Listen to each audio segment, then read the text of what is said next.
You're listening to After Images, a podcast for cinephiles that takes a deep dive into moving images. Each episode features a special guest who is invited to explore a film of their choice. After Images is hosted by film writers Frank Bouleg and Marisa C. Hayes. On today's episode, we are joined by writer-director Vincenzo Natali for a discussion of Stanley Kubrick's 1971 feature film, A Clockwork Orange. Set in a dystopian Britain of the near future, A Clockwork Orange is based on Anthony Burgess's 1962 novel of the same name. Half a century later, it remains a controversial cult classic due to its depictions of graphic violence. The film follows Alex, played by Malcolm McDowell, a young social delinquent, and his small gang of thugs, whom he calls his droogs. They commit various acts of ultra-violence while fighting rival gangs under the influence of a barbiturate spiked milk. They talk to each other using nadsat, a slang mixing Russian and Cockney English. After committing one violent crime too many, Alex is sent to a prison where he becomes the guinea pig for a new rehabilitation technique known as the Ludovico technique. Operatic, choreographic, shocking, beautifully constructed and acted, A Clockwork Orange hasn't lost any of its initial power. Our guest Vincenzo Natali tells us why the film has had such an influence on him from a young age. Vincenzo Natali is a Toronto-based writer-director known for science fiction and horror films such as Cube, Splice, and In the Tall Grass, as well as TV series Hannibal and the Amazon Prime adaptation of William Gibson's The Peripheral and Guillermo del Toro's Cabinet of Curiosities. Tech is his first foray into the realm of graphic novels. Welcome, Vincenzo Natali, to After Images podcast. We're delighted that you could join us today for a discussion of Stanley Kubrick's 1971 A Clockwork Orange. Oh, thank you, Marissa. Thank you, Frank. Yeah, it's great to This have is you. going to be fun. I've never spoken about Clockwork Orange. This is, and it's a very important film to me. So, so happy to do this. Well, let's start there. Why is the film important to you, and why did you suggest it today? And can you maybe recall the context in which you first discovered the film? Yeah, I discovered the movie pretty early on, I think, because of my vintage, meaning, I was a child of the 70s and 80s. It was kind of ubiquitous. Like, not even knowing what it was, I was aware of it because it was in Toronto where I grew up. It was playing all the time. I felt like it never stopped being in theaters. And of course, in those days, you, this is even pre-videotape. That's the only way you could see it. But unlike most movies, it was ever present. Like it might disappear for a while, but it'd always be revived at some movie theater at some point. And I think that the name of it, the poster art, which is so striking, by Philip Castle, uh, has stuck with me somehow. And I was curious because what the hell is A Clockwork Orange? It's such a strange title. And so I was quite young when I saw the film for the first time, much younger than I probably should have been when I saw it. But I read the book. I remember I read the book first because the movie was not accessible. So I read the Anthony Burgess novel when I was maybe 11 or maybe 12. And it really was taken with it, particularly because of the language, the Nadsat language. It was so fascinating to me. And uh, so I was kind of primed for it. And then eventually I saw it on videotape. I grew up with my mom here and we didn't have a video player, but a friend of hers did. And somehow they had no issue with me watching A Clockwork Orange while the grown-ups partied downstairs. And that was how I saw it the first time. And it just really struck me. And I think I had also seen still photographs of it because I had this really great book. I still have it somewhere called The Encyclopedia of Science Fiction. And there was, a couple key frames from it that really struck me. And there was just something about the whole pop art vibe of it that was really captivating. And then when I saw the film, I wasn't disappointed. It was just such a startling. I don't even think I really understood 100% of what I was taking in, but it kind of electrified me. And I feel like it's part of my DNA. It's so deep in me and how the way I think about things, how I think about filming, the aesthetic of it, the filmmaking on many levels is very formative. Um, and and then the story, and what it's about. And I still puzzle over it a little bit. I think it's a film full of contradictions and paradoxes, and that's one of the reasons it's so controversial, because it is hard for people to separate the narrator of the film from the filmmaker's point of view. Um, and anyway, so yeah, for all those reasons and more, it left an indelible mark. Mm. And has your understanding and feeling about the film evolved throughout the years, or do you feel that you have kept a similar outlook towards the film? I feel like as I've gotten older and oddly more sensitized, I find the film more upsetting. When I was a kid, I didn't bother. I didn't, it didn't bother me at all. Like all of the, you know, the horrible things that happened in it just kind of washed off me. And I think it's partly because they didn't register. I wasn't Mm. mature enough for them to register with me the way I do now.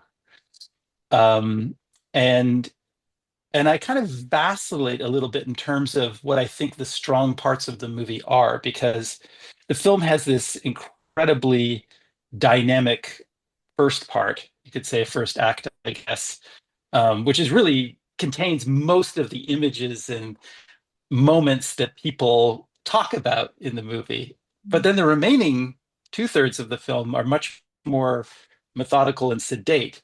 Mm. And and I kind of vacillate whether that's a good thing or not. It's like Apocalypse Now has like that amazing, the first part of Apocalypse Now is actually much more exciting than the second part, but the second part is much more resonant Mm. than the first part. And I think Clockwork Orange is the same way. So there's an interesting, I think maybe as I've matured, I appreciate the latter portions more than I did when I was younger. To me, when I was younger, after Alex goes to prison, things get a lot less interesting. Mm. And Mm. maybe I'm a little more receptive to that now that I'm older. Mm. It's true that the first part has a lot of most of the action of the film and the ultra violence that we were mentioning just a few minutes ago. But I was wondering if perhaps the fact that you were not upset about this violence when you first saw the film might have been linked to the fact that there is an element of abstraction to it. It's a bit Mm. guignol. I mean, it's over the top and not very realistic, is it? Mhm.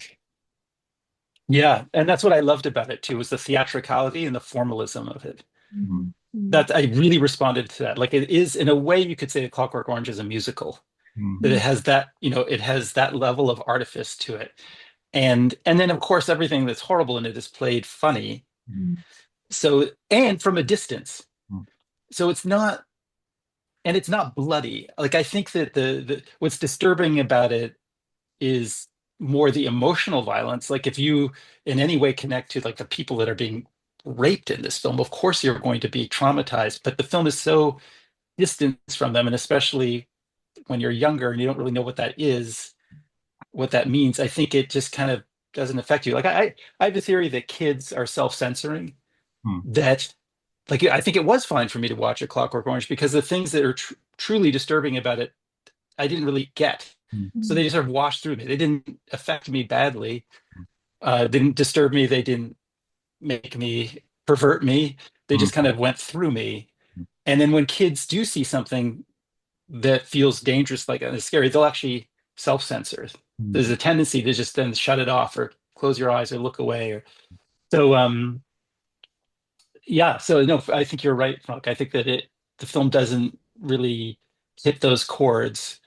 Um, and with intention, obviously, like that's what Kubrick intended. And I reread the book Mm. um, this week to prepare for the podcast, and the book does exactly the same thing. I was actually shocked at how close the book is to the film. I don't think I've ever read a book that is as directly translated into a film as A Clockwork Orange. Maybe some of the Harry Potter books that I'm not as familiar with. There's, some other things like that, but it really is. There are editorial changes that have been made, and there's some additional moments and slight alterations, but effectively most of the dialogue is taken directly from the book, and they share, and the book and both the film and the book share the same tone. um so yeah, and it's a very jovial, energetic, youthful, lighthearted tone. Mm. There's so much to dive into here, so I know we'll go into a lot of topics that you just mentioned. But now that we're here talking about the book, I'm just curious what you think about the ending, because I know that that can be a bit of a controversial topic for people who interpret the film, and who certain famous critics like Pauline Kael, for example, who really regretted that that last chapter of the book was eliminated from the film's conclusion. What do you think about that? Is the Hmm. book's conclusion too sweet and too moralistic for you? Do you prefer the film's ending, or how do you position yourself in Yeah, that? yeah, that's a good question. I don't like that the book's ending. Mm. And as I understand it, when the book was published in America, that chapter, which is about Alex reforming, Mm. and choosing to be good as opposed to being forced to be good, uh, was cut out Mm. Mm. with Anthony Burgess's blessing, just because the publisher thought it would be more commercial, Mm. oddly enough, even though that's a much darker ending, to remove it. And so I don't believe that even when I read the book the first time when I was 11 years old, I don't think that chapter was included, because it would have been the North American edition. And I only just read this one, and it does feel almost disingenuine to me. I Mm. just don't think, it's hard to accept that somebody like that would reform in the way that they do in the book, which is basically to decide, you know what, I don't like doing this anymore. I want to I want to have a kid and be a nice guy, which is kind of what he says at the end. And so I and maybe it's because what I know, what I was first introduced to was the Kubrick film and the North American version of the book. So I'm just inclined to like what I know. But yeah, I think whether Kubrick knew about that last chapter when he made the movie or not, I think that it was the right choice to leave it out. Yeah, I read that he didn't know at the time about that last chapter, but that when he was told about it, he thought that it was nonetheless a good idea not to include it, that the film was stronger this way. Because Mhm. feeling reading the book that it felt a bit like a deus ex machina, like God arrives and everything is going to be fine. And Mhm. it rhymed very well with the rest of the story, did it? That reformation of Alex all of a sudden. No, if you, I'm not saying that Alex couldn't reform, but it would take a lot more Mm. for Mm. him to reform. Like, he just basically decides, you know what, on the without really any provocation, like, I don't think I like to do this anymore. So, because when you meet him again in that last chapter, he's just back in the Korova milk bar with a new set of droogs, and they're out doing bad stuff. And then he just like goes, you know what, I don't think I like this. Mm. And he basically walks away. And it feels forced. It doesn't, you're exactly right. It doesn't feel like there's an internal motivation. It just feels like the author feels as though that's the right thing for the character to do.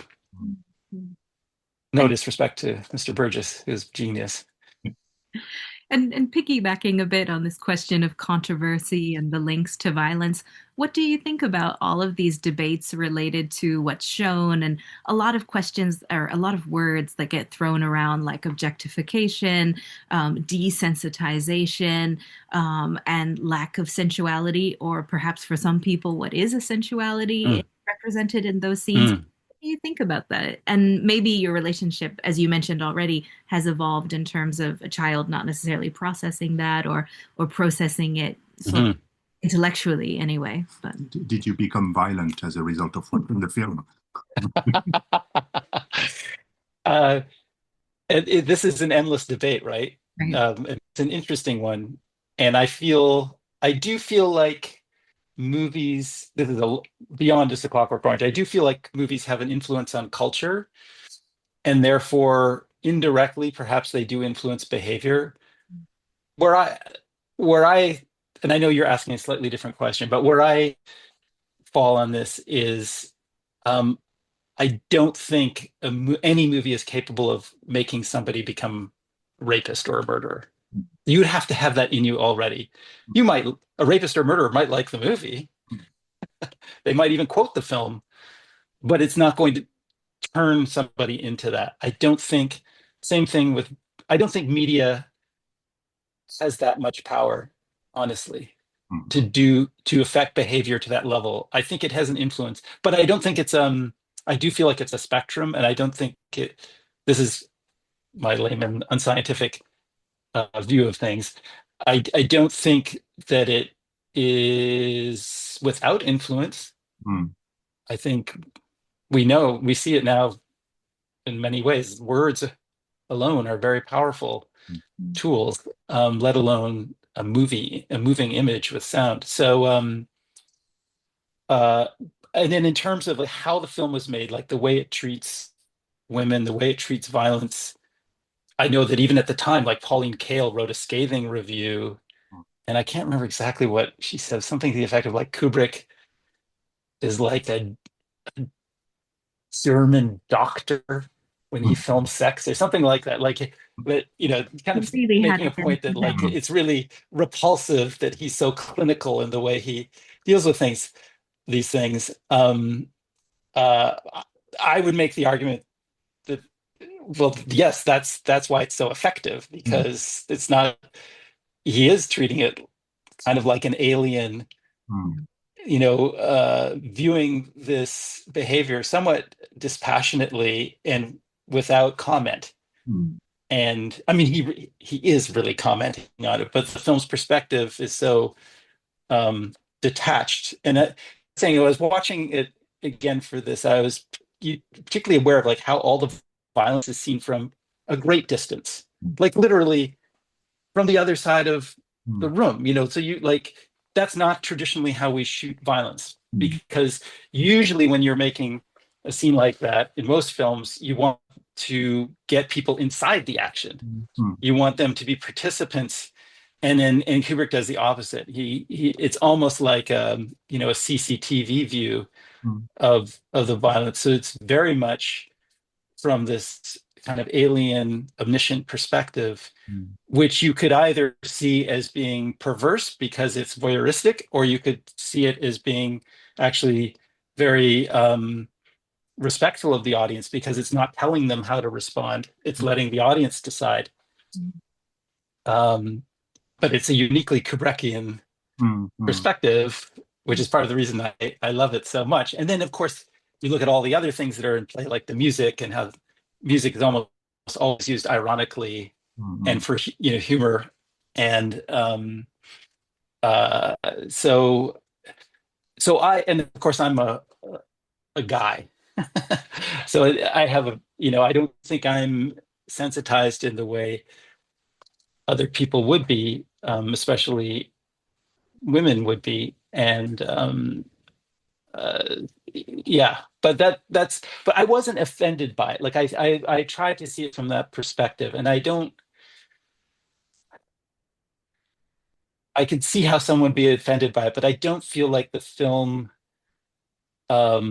in any way advocates what Alex is doing. mm, I don't feel like it's an advertisement for it. mm, And but I think that it gets close enough to the line mm, that it scares people, mm, because it does find humor mm, in what's happening. It mm, doesn't in any way empathize with the victims. In fact, the film seems to hold pretty much everybody in contempt. Every character, including Alex, the narrator, is viewed with very little compassion. mm, And so I think it in some ways it takes you could, in its defense, you would say, well, it's not siding with anybody, really. It's actually very critical of every single character in this film. Mm. But Alex is the perhaps the only one who feels alive in the film. Everyone seems Mm. a bit dead, cold, without passion, whereas he has several interests in life. I mean, obviously an interest for ultra-violence, but much more interestingly, Mhm. perhaps he has this very strong passion for Beethoven, which is totally against Mhm. what one would expect from a character like him, isn't it? Yeah, he's a very, you're right. He's a very seductive and appealing character Hmm. Mm. because, and like Billy Boy, who is kind of his arch nemesis in the gangland world, is the opposite of him, right? Like he's dirty and he's, with uncultured and gross. Whereas Alex is, I mean, his clothes are spotless Mm. and he is in the height of fashion and he's sophisticated and cultured and smart and witty. So he is an attractive, seductive character. However, I would also say the film still, and yet the film still perceives him with, a raised eyebrow and kind of, even Alex isn't that smart. He's kind of stupid in his own way too, and the movie underlines that. Like when he gets his sort of Stanley Kubrick, like eyes rolled in the head look, Hmm. like he's clearly portrayed as somebody who's off his rocker, like who's completely Hmm. mad and who, is in some ways a little behind the curve in terms of what's being done to him. He's not that smart. Yeah. But yes, he is alive, and he, like a Donald Trump, is, you might say he's repugnant, but I guess what I sorry to bring it down to this, I'm even uttering this name, I'm constantly trying to figure like why do people like him? But I think there is some kind of authenticity to him, and that people get that, like they really respond to it, and even if he's authentically evil, Hmm. Hmm. and there is like an ecstasy to evil, right? There is something thrilling about seeing somebody do something that is against our better nature, and that is against polite society, and doing maybe the thing that deep down we desire to do, that the id wants to do, and they're enacting it, and that is thrilling to watch, and kind of cathartic.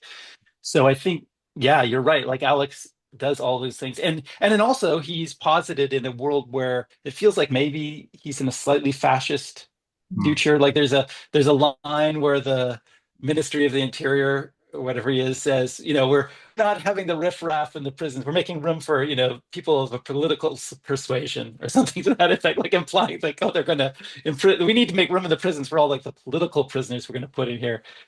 So he is in a world that's so corrupt and misguided that by comparison, he doesn't look as bad as he should. Right. Hmm. Hmm. Um, and I think that is where people get, really have trouble with the movie, because exactly what you say, Frank. Like it makes Alex into an appealing character, but I maintain that the film doesn't advocate for Alex. I think it still looks at Alex for what he is. Hmm. It Hmm. sees very clearly what he is, and it doesn't hide what Yeah. he is at all. Perhaps he's just the lesser of several evils. Right. Yes. Or the more interesting of the several evils. There's something Yeah. occurred to me when you suggested this film for the podcast. I had a thought, being familiar with your own filmography and thinking a lot about the themes of people who are stuck or in a contained environment and finding almost seemingly impossible solutions, creating a new path that didn't exist before to get out. And even though I don't associate that level of violence with your films, I did think about the fact that Mm. Alex is creating a path outside of those kind of contained possibilities on both sides, where we see that progressives in the film as well as conservatives in the film Mm. corrupt to a certain extent, and he's tracing his own path. And I'm just curious if there are aspects of the film in that sense of kind of being stuck, of finding a different way that appeal to you now as an adult, or. Or am I just totally interpreting that in my own way?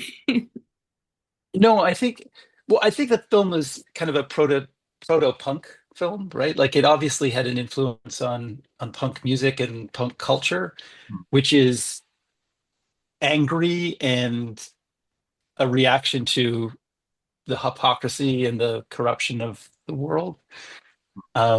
So that's like a very I hate to say I'm like so pathetically Gen X. Like I think it's a very Gen X thing related to. So I'm sure that partly that seeped into my worldview. Mm. Okay. And a cynical view, like a view of like, yeah. Whereas it probably was really a reaction to the, the hippie movement, like a reaction to the failure or the disenchantment with, the 1960s. Yeah. But like when I look at A Clockwork Orange, it doesn't look like any other movie from that time. Mm. It really doesn't like it plays. Well, first of all, it looks like it was shot last week. Yeah. But it doesn't, even the film stock doesn't look like 1970s film stock somehow. Maybe it's the transfers that are available, but the color palette, it doesn't, it's so crisp. And, he's using a lot of white, pure black primary colors or bright colors.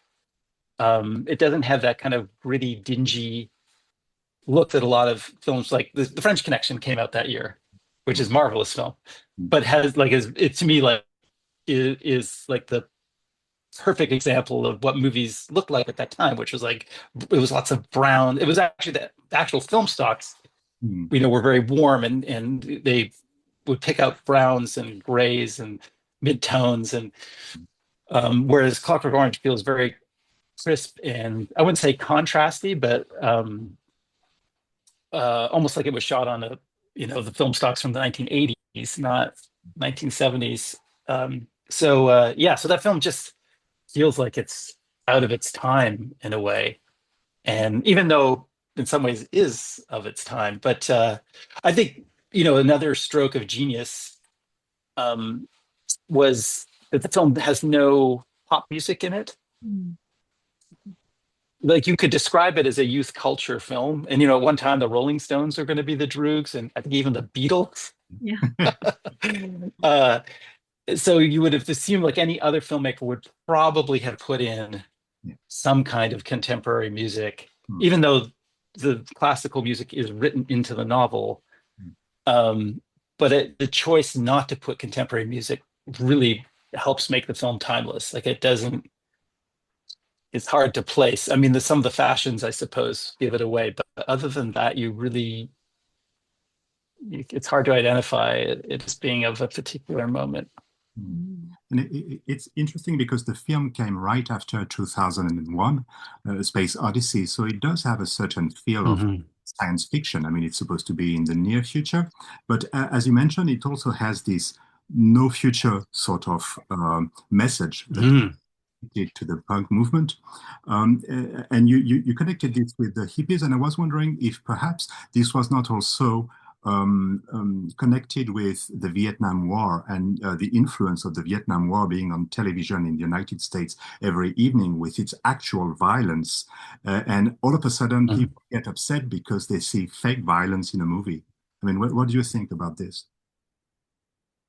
Yeah. Well, I think it was an explosive. I think it's a very similar time to right now, right? Like I can't even imagine. It's probably was much even more unsettling to be alive at that time because culture changed so radically on so many different levels.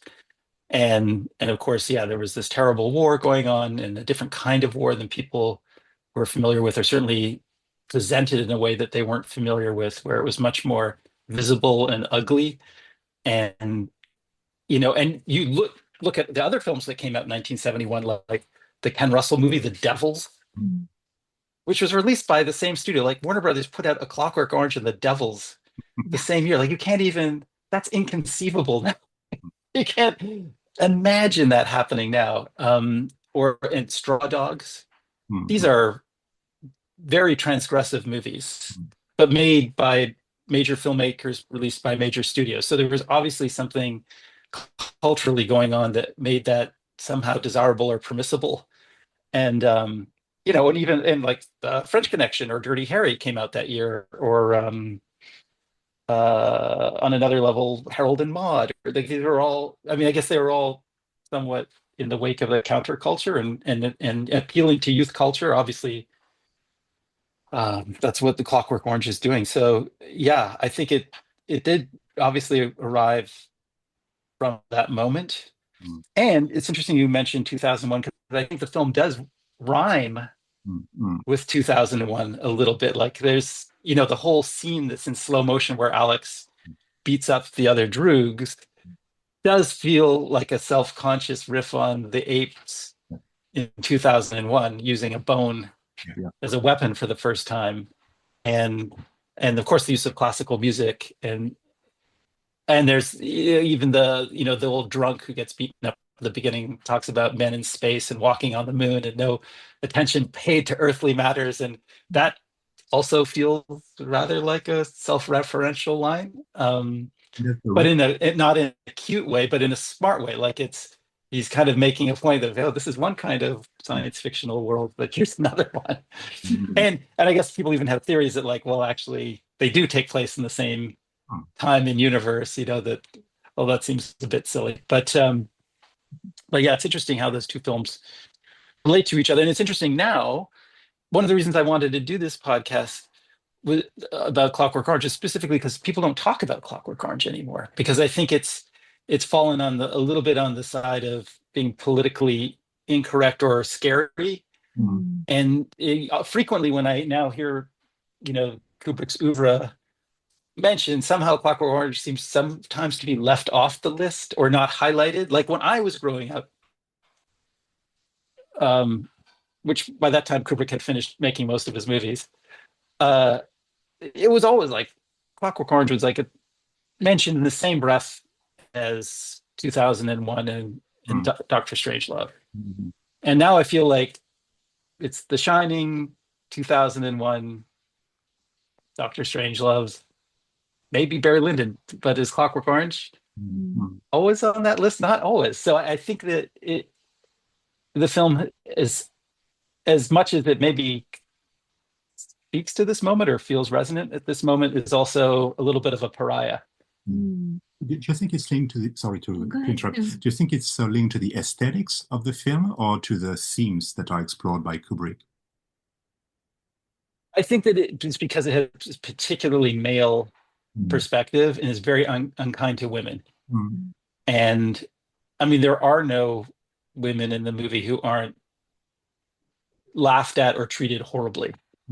And I'm not saying the film is a misogynist film. I don't think it is. But I could see someone reading it that way or objecting to it on those grounds, that just having a bad feeling. Yeah. Oh, I'm so sad to hear about this kind of the canon being revisited in that way, though, because for me, growing up, it was such a cult classic. And my mother showed it to me when I was like 13 or 14. And said, you have to know this film. And it was so important at the time. And I'm sad to hear that. But it is complex. Sorry, no, go ahead. Oh, no, I was just going to ask you, Marissa, like, how do you feel? Obviously, you don't have those feelings about it, but what's your perception of it? It's super interesting what you said about watching it as a child, because being very young, I wasn't bothered by it at all the first time I watched it. And I loved the film so much as a teenager. I had a Clockwork Orange t-shirt and I had the soundtrack. I loved the film's music. I don't recall having any kind of real debate about the depiction of women or violence in the film. I must admit that I think it's still a very important film, but as an adult, it's a lot harder for me to watch. I can see what's problematic, and then we enter into that debate about, do you show what's problematic to raise people's consciousness about it, or is it okay to reinforce that system by showing it?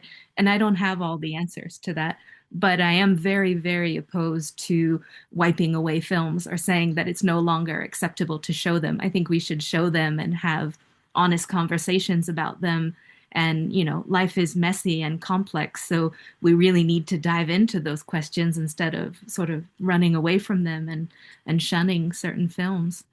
And if I may add, Mm.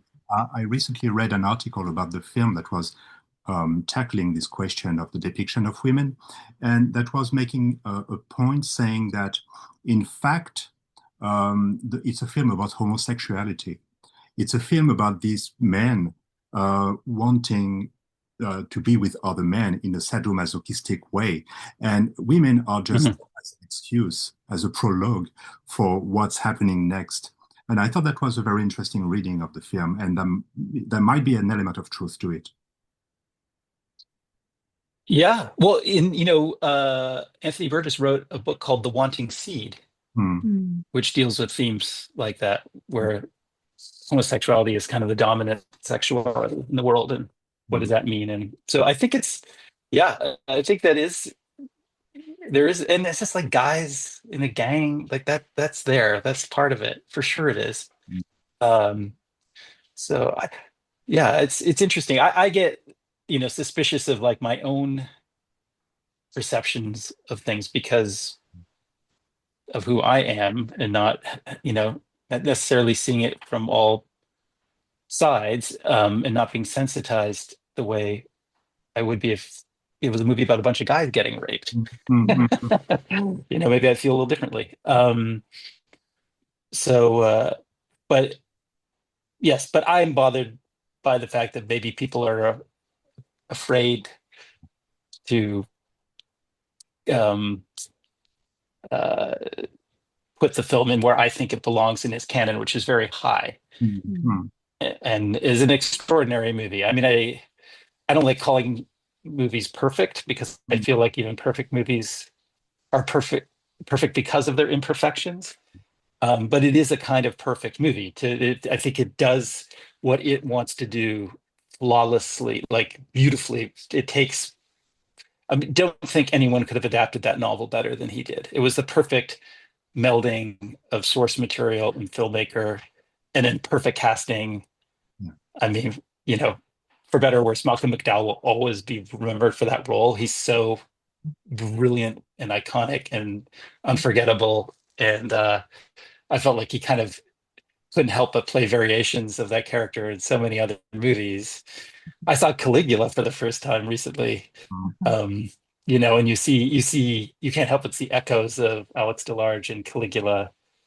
Um, and I presume some of that is self-conscious on his part. But uh, yeah, so and also I think the other thing that Clockwork Orange has that very few films have is this melding of pop culture with classical culture. Hmm. It's a lovely mixture. And I love it when like highbrow and lowbrow are married together when um there are very few films that succeed in doing this. Hmm. It holds a unique spot in film history for that reason. Absolutely. And are there any special filmmaking techniques or editing techniques that really stand out to you as a filmmaker when you watch the film now? Yeah, I mean, I think it's a movie that is playing with the medium. Like you can tell he's having fun Hmm. making the movie. Mm. The scene with the girls in fast motion Hmm. Hmm. set to the William Tell overture, which is immediately followed by the slow motion scene where Hmm. Alex takes out the other droogs, Hmm. or shortly after. Um, there's the scene in Alex's bedroom when he's listening to Beethoven's Fifth, and you see the dancing Jesus cut. Hmm. In a way, it's almost like a Bruce Conner. There's a lot of Bruce Conner influence in there, who is an experimental filmmaker, and so it has the feeling of somebody who's playing with the medium. The medium feels very present, and of course, the fact that Alex is then shown films Hmm. and stock footage, so there is a self-reflective component to it that really feels like this is a movie about good and evil, but it's also a movie about movies and movie making. So as a filmmaker, that's kind of thrilling to see, and then to see someone do it masterfully. the way Kubrick does. Yeah, it's funny. I feel like after A Clockwork Orange, each film took longer to get made, and in some ways progressively got less interesting. Like I think he was sort of at his zenith Mm. as a filmmaker when he made that movie, which was really supposed to be just a bridge between 2001 and Napoleon, which was going to be his next epic. This was the film he was making to, I don't know, pay the rent in between those two things. And then when Napoleon didn't happen, he did Barry Lyndon, which is an amazing, extraordinary film. Mm. But I somehow after that, I love, and of course, The Shining is one of my a very important movie to me. But it felt like that as a filmmaker, that's kind of when he was just at his absolute optimum. Mm. It feels like it might have been the moment when he was the most like Alex in a sense. I mean, the most the most of an anarchist himself, ready to break everything and to go wherever the wind was taking him, regardless of the environment, right? 100%. Yes. That's a brilliant statement. Yeah, I think so. I think so. I think he was his truest self. That's what it feels like. But it just feels like it's so funny is the movie, is upsetting but it's so much fun. I mean, it's just filled with life. It's filled with joy. Mhm. I also feel the seeds of like Monty Python Yeah. in it. It's a very particularly British Yes. humor that it was, and in fact, Terry Gilliam was supposed to do the opening title sequence for it. Mm. And I'm not sure why that didn't happen, but that kind of acerbic, Mm. almost absurdist British humor is really pregnant in that movie. A lot of things are pregnant in that film. I feel that movie gave birth to a lot of other things in film and music and fashion.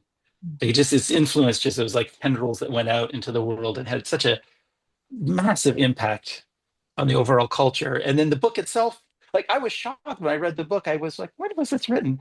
I think I'll have to double check here. I think it was 1962 was when it was published, Mm. which is astounding to me because Mm. it doesn't feel like a film that could be written or a book that could be written until at least the late 60s. Yeah. Um, so the book is wildly ahead of its time as well. And so it's really quite extraordinary to me. Yeah, but the fact that the film somehow is at the root of so many works that followed, I think is mirrored in the film itself by the omnipresence of egg shapes and the Moloko milk. I mean, you have all of this relationship to the mother that is there. I mean, women are not there, but their potential to have babies is present in many shapes, isn't it? Yeah. Yeah. No, it's uh well, I mean, yes, I think that's what I mean. Pauline Kael called him a German gynecologist, something like that. But like, it has like it's infused with sex, but from like a scientific perspective, like in Mm. a completely unsexy way. uh, yeah, which in itself is kind of an innovation too. Mm. That it it somehow is at a point coming at a point in the culture or in the sexual revolution when sex ceases to be sexy. Mm. um, it's so omnipresent, and yeah. So no, it's a. And then you look at the costumes even too, right? The Droogs outfits with their cod pieces and everything's like kind of a sex joke, and the It's giant phallus, of course. it's almost as if it's sex from the space age. It looks like the sex that people could have in 2001: A Space Odyssey. Absolutely. Yeah. No, it's true. Well, and I think, John Barry was the production designer. John Barry, who then several years later would go on to be the production designer for Star Wars, who I think had a very strong influence in terms of how we see the future, like how it's funny how movies influence design and technology. And I feel like he had a concrete effect on futurist design in the real world too, because of those movies. Um, yeah, so it's on so many levels. I think the film is really running on all cylinders. It's such a and then it's just very funny. Mm, I think at the end of the day, the movie is really a fantastic, terrible slash satire. mm, And mm, maybe that's the other thing it's interesting to note, and maybe why it kind of for worked for us when we were kids, mm. is that it is structured like a fairy tale. Yeah, yeah. It Yeah. is a fairy tale Mm, or a parable. It's this very simple story where all the characters come around as they do in a fairy tale, like Alex does these terrible things to these people, and then the people come back. mm, mm, And it's narrated like a fairy tale, really.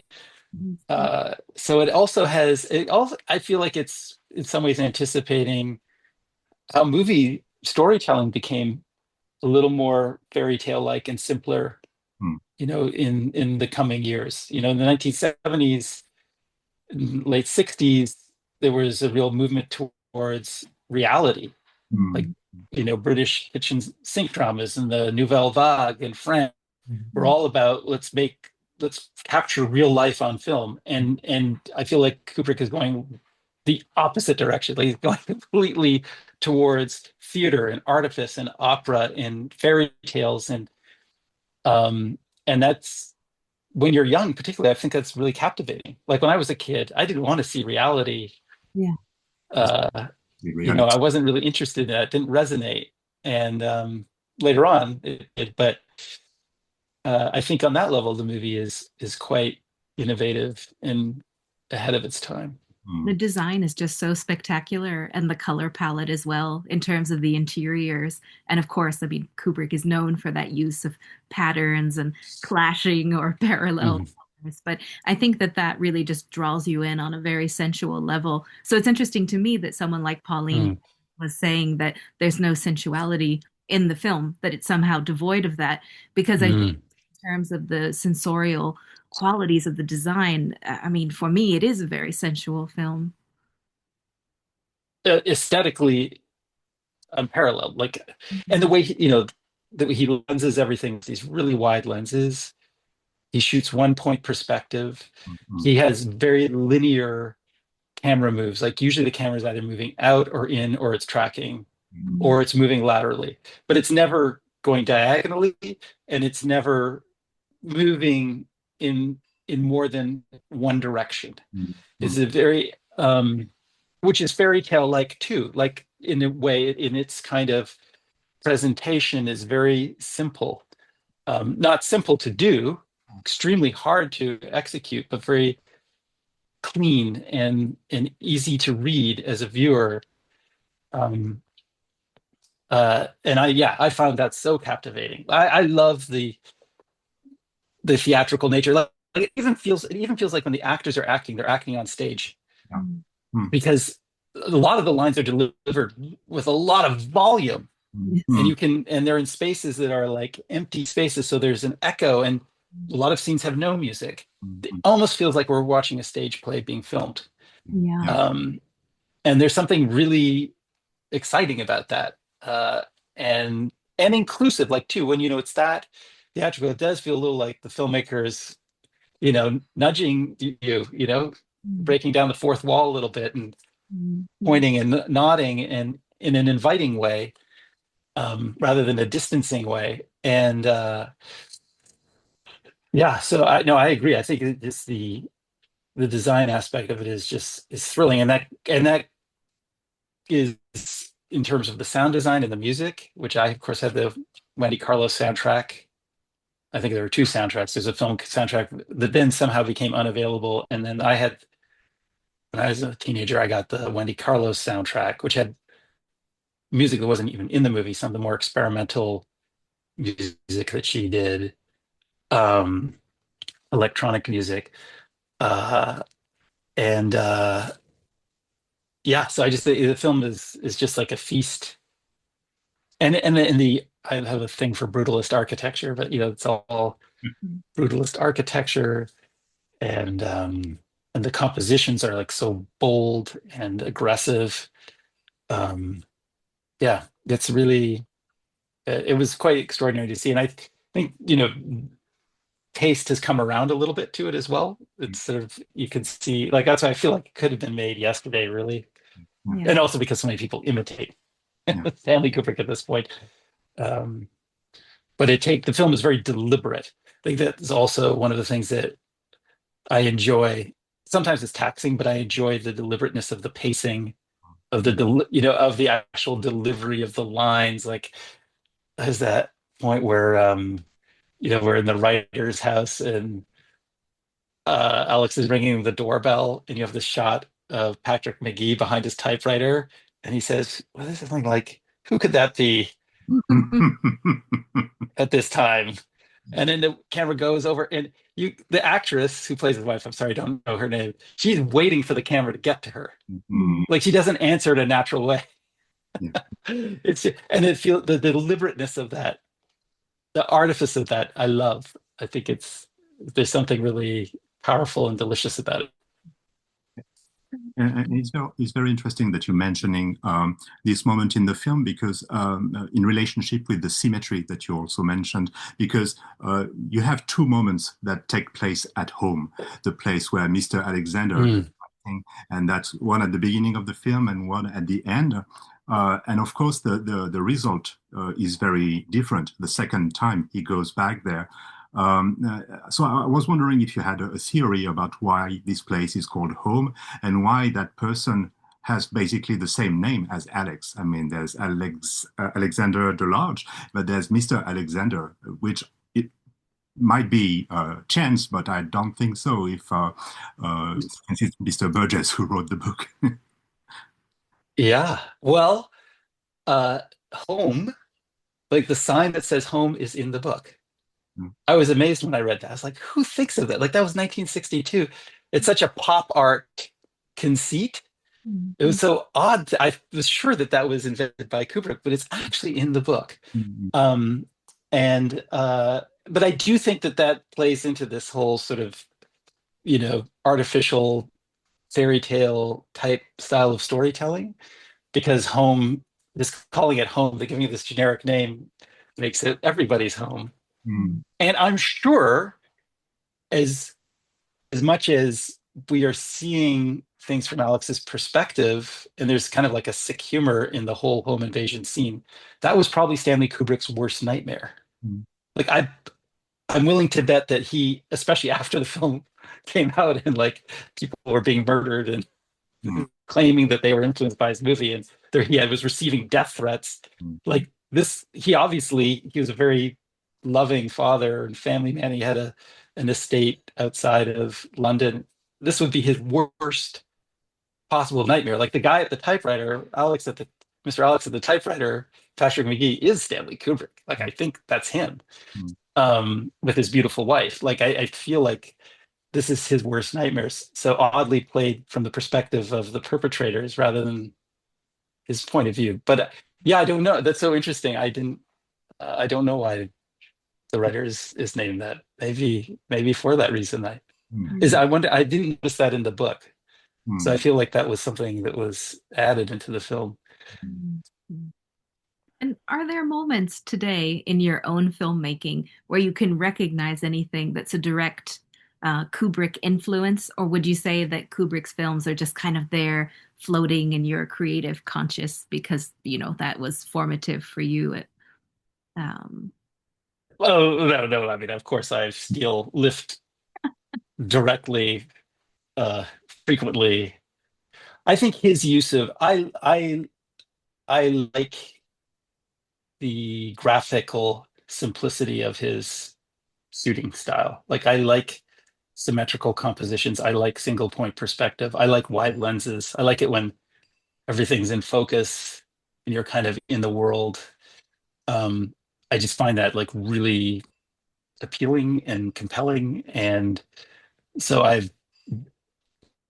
like many of my peers, I've directly lifted that from his films. And and the performances too, which tend to be grotesque and a little bit over the top, but compelling. I enjoy that too in my own movies when I find somebody who can do it well.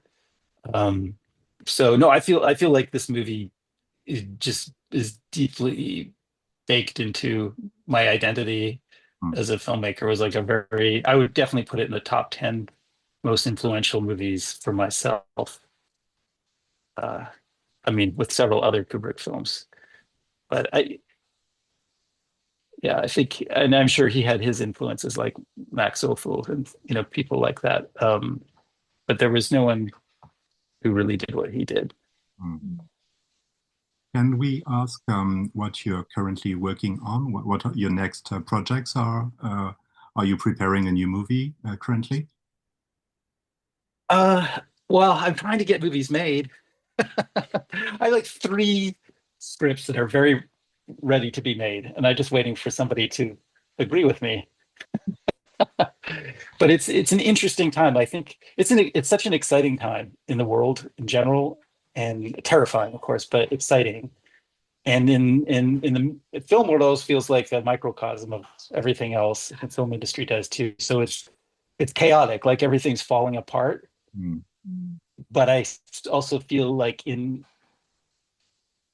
this moment, it's also like a time of tremendous opportunity and really interesting things are coming. Like so I'm probably delusional, but I'm cautiously optimistic about the future of movies in general. And I don't know about myself, um, but I think that it's like the calcification of Hollywood, where it's just like only certain kinds of movies can get made, and they're really lacking any kind of personal point of view. They feel so much like products, or they not to be overly critical because I think good things still get made, and there's nothing wrong with a good product, but I can tell there's a hunger for something exciting and new, Mm, mm, and mm, that will come. Somebody's going to do it, and or a lot of people will start doing it, and that's what I hope for the future, and hope for myself. But yeah, like you think about 1971, like what a mm, fantastic year of movies that was. That time was just so thrilling, and it came after I mean, people talk about this endlessly, but the mid 60s was a terrible time for Hollywood. They were lost and confused, and nothing was working, and that's why mm, those films emerged, and because there was an audience that was craving something that spoke to them. And I mm, just feel like movies now, at least theatrical films, like Hollywood movies, are um, comfort food for people. mm, It's just like a reason to go out and have a nice time, but I don't know that they resonate. mm, And so and this is such an interesting time mm, right now. Maybe we need to get past it. Maybe it's too interesting for people to want to see challenging stuff, but at some point we will get past that, and then people will be starved mm, for another Stanley Kubrick to show up. mm, Yes. And they'll dive into all of this kind of mm. collective trauma we've been living through. Yeah. Yeah, I think it's so interesting. I think it's going to be very interesting what happens in the next 10 years Mm, I mean, in everything, but in the film world in particular. I think media is going to go through some weird transformational mm. stuff. And how do you feel about working today with streaming? I mean, you've recently worked on a series, so I'm just curious in terms of format and practicalities. How do you feel about that? Do you enjoy the temporality of working on a series? I love doing television. Like television, first of all, television saved me financially. I sort of reached a point in my life where like I had to do something to make money because movies weren't doing it. Uh, and and so I started doing TV, only to discover that in fact I found it really fulfilling Mm, artistically. That's mm, what I wasn't expecting. I thought I was just doing a job. Um, but uh I found it really exciting to work with other people's material Mm. and kind of freeing. It was sort of liberating to kind of be free of myself sense. And I feel like some of my better work as a director has actually been on TV. Having said that, I really want to do my own things too. And the peripheral was like that, because that was kind of my show. But I mean, I did it. It was a collaboration, but it was still, it started with me. Uh, and streaming too. Like, I know there's a lot of film purists out there that think it's terrible, and I see their point, but I also think there's something liberating about it too. And one of the exciting things about film is that it's a technologically evolving art form. It's not static. In fact, I think we should fear it becoming static, because when it becomes static, then it it may cease to be a popular art, and kind of, you know, I don't think it'll ever go away, but it would just end up kind of in this corner. Um, and I very much want movies to be the apex predator of, the art world, of culture. And and when I say movie, I mean, I think TV and movies are sort of blending, not the same thing. So yeah, so I don't have, and my last film was made with Netflix, and I had a great experience. It was like creatively not restricted in any way, and felt very supported. And the only thing for me is, I really personally love to see movies in a movie theater. And I don't think you can replicate that at home. I think the home experience can be a good experience, but it's a different kind of experience. It's a more intimate, can be lovely, but it's an intimate experience. Whereas the collective experience of seeing a film with a group of people, which is basically like going to church. You're in a dark room with one purpose, shared purpose with a group of people, and you have this communal experience, which goes outside of just who you are, influenced not by just the movie you're seeing, but like the other people in the room, is a really, I don't think you can beat that as just like a mind expanding, heart expanding experience. And that's personally how I like to see films, and how I would like my movies to be seen if I could. But I don't think those two things are mutually exclusive, and I think they can kind of work in tandem and support each other's. And I don't know if you're seeing this in France, but certainly here in Toronto, my city, in around North America, there are a lot of cinemas that are showing older films, but are attended by young people. Like, there's I think another, it's almost like an alternative exhibition form of film exhibition that's emerging, that is really popular, and is for young audiences, that outside of the mainstream, that is kind of not interested in like the more generic stuff that's playing in most movie theaters, mainstream movie theaters. So that to me is exciting. I can see that is something that's growing, and that kind of film culture is really, that's a new, I feel like that's always been there, but now it's stepping up to another level. That's very exciting. That's so encouraging to hear. I think in France it's pretty stable in terms of having access to classics and having real respect for film culture. But I am rather dismayed with my international students who come from all over the world. And, I'll make references to what I think are kind of essential classics, and they've never seen them before. They haven't seen Hitchcock. They don't know their movie musicals. So that's been a bit depressing as I've taken on a film studies. I'm sure it is. Or they've seen like the YouTube Cole's Notes version. Yeah, yeah. And I'll say, okay, who here has seen Rear Window? Maybe one hand goes up, and I'm lucky if that. That's interesting. Yeah, I don't know. I might have a distorted perspective. I will say something I'm proud of in this city is, like, we're a very film literate city and a film loving city. It's for whatever reason, it's just always been the case. Um, so yeah, but also what that generation considers an old film is not really old to us. Like like Hitchcock would be ancient history. But if you said Brian De Palma, maybe a few more hands would come up. Right. Maybe. Yeah. I don't Well, know, maybe not. the other day I made a reference to Kill Bill and I got blank looks in the room. And then one of the students said, "Oh, yeah, it's old, but it's good." Well, sorry, which film? You blanked out there for a sec. Oh, Kill Bill. Okay, that's old. I know. Well, I guess it is old. Really. Anyway, you've I been. think it's an interesting time. I think that the arrival of AI is going to have some crazy effect on filmmaking. But I don't know. I'm sort of in, I get crucified for this, but I'm kind of in favor of it. Like, I think that we need it, just everything has to keep evolving, right? Like everything, I do feel like movies have started to stagnate a little bit. I mean, there's lots of great films that still get made, but they're mostly foreign films or independent films.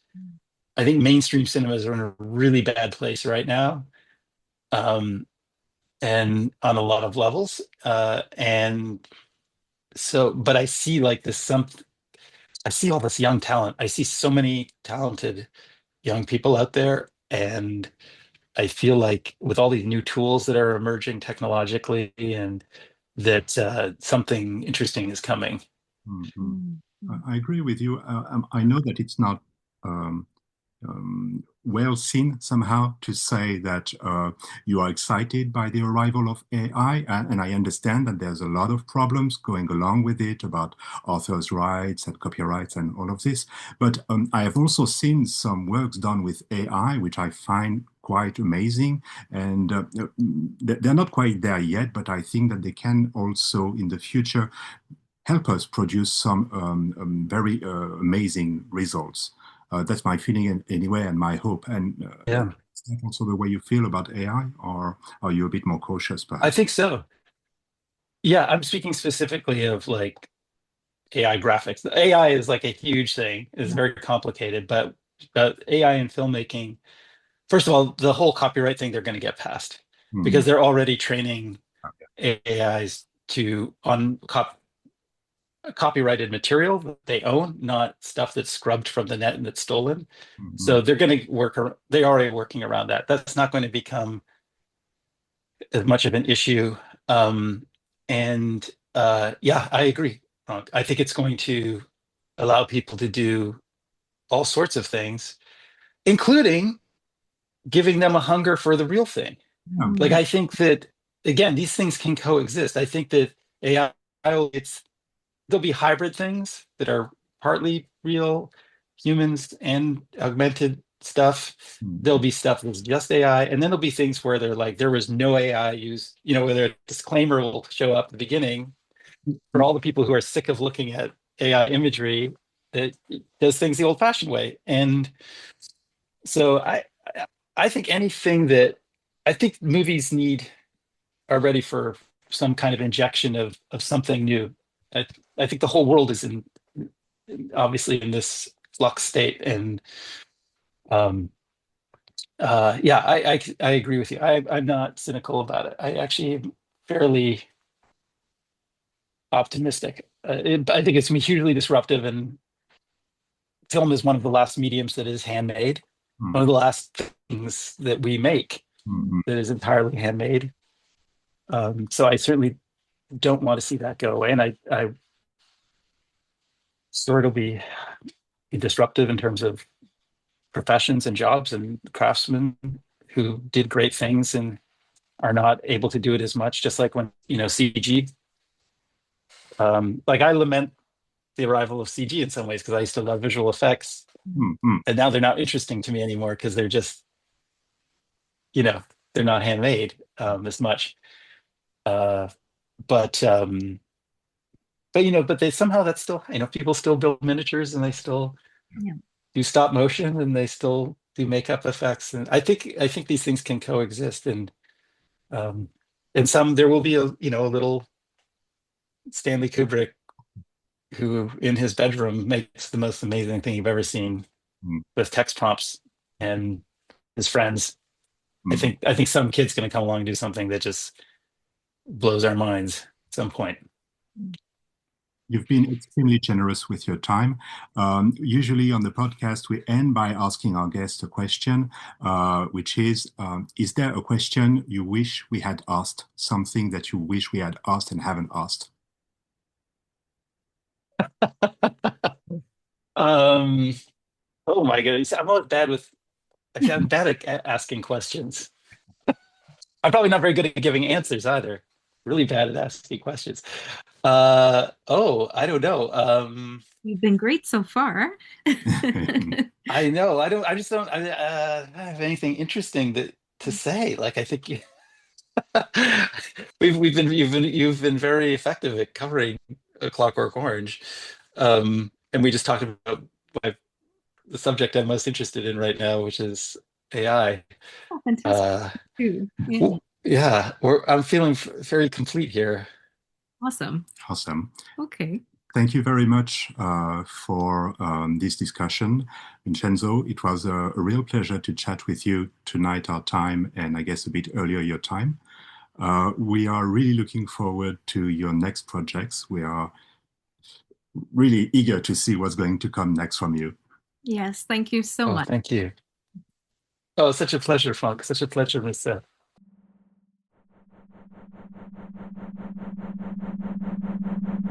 Thank you for listening to After Images. Please subscribe on your favorite podcast app and follow After Images podcast on social media.